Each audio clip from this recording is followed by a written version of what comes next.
नासिन सॼी सिंध जियां जाम शुरू वासिन बि 6 डिसंबर ते सकाफ़ती ॾियारो मल्हाइण लाइ आवाज़ टीवी जे सॾ ते भरपूर मोट ॾिनी आहे। जाम शोरो में जिदोजहद कमेटी पारां मच कचहरी कोठाई वई। इन हवाले सां रिपोर्ट करे रहियो आहे अली मुराद चांडियो।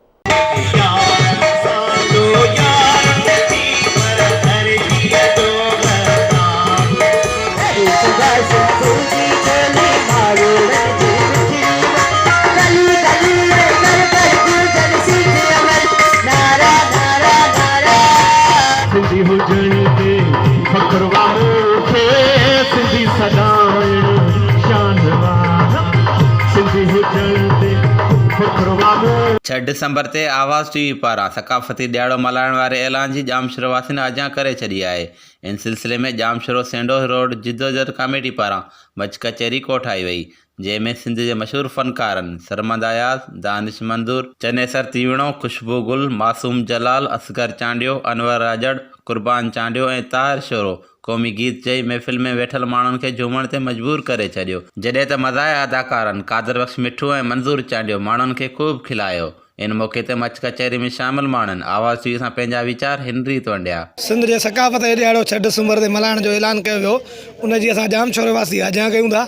इन हवाले सां उन प्रोग्राम जे तयारियुनि जे हवाले सां जाम शोरे जे जेके सुञाण दिलुनि जा माण्हू आहिनि उन्हनि गॾियल तौर ते हीउ प्रोग्राम थियो सेंडोस रोड जिदोजहद कमेटीअ जे प्लेटफार्म तां।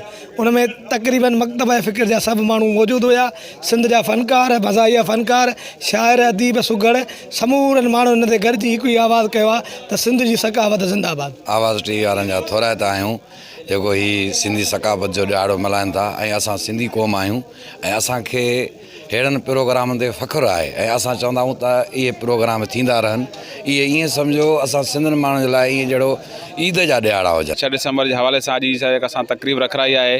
असां आवाज़ टीवी जा निहायत शुक्रगुज़ार आहियूं जिन सिंधी क़ौम खे शऊर ॾिनो ऐं पंहिंजे हक़नि जे लाइ, पंहिंजे मसइलनि जे लाइ हमेशह असां आवाज़ टीवी सां गॾु रहंदासीं ऐं इहे सकाफ़ती ॾींहं प्रोग्राम मल्हाईंदा रहंदासीं। सकाफ़त तहज़ीब शाहूकार ऐं अज़ीम आहे, उन सां असांखे पंहिंजो चाव आहे, मोहबत आहे। 6 डिसंबर ते जेको आहे सकाफ़ती कल्चर डे आवाज़ टीवी जे सॾ ते मल्हाए रहिया आहियूं ऐं पंहिंजे जेको आहे सिंध जी सकाफ़त अजरक टोपी जी जेको खे उजागर कंदासीं ऐं समूरनि सिंध वासियुनि खे 6 डिसंबर ते गॾु थी आवाज़ जे सॾ खे जेको आहे पंहिंजो सॾु वरना आहिनि। अजरक टोपी असांजो क़ौमी निशान आहे, क़ौमी विरसो आहे जेको असां ईद जो ॾियारो करे 6 डिसंबर जे हवाले सां अॼु प्रोग्राम जेको कयो आहे उहो असांजे लाइ ईद आहे।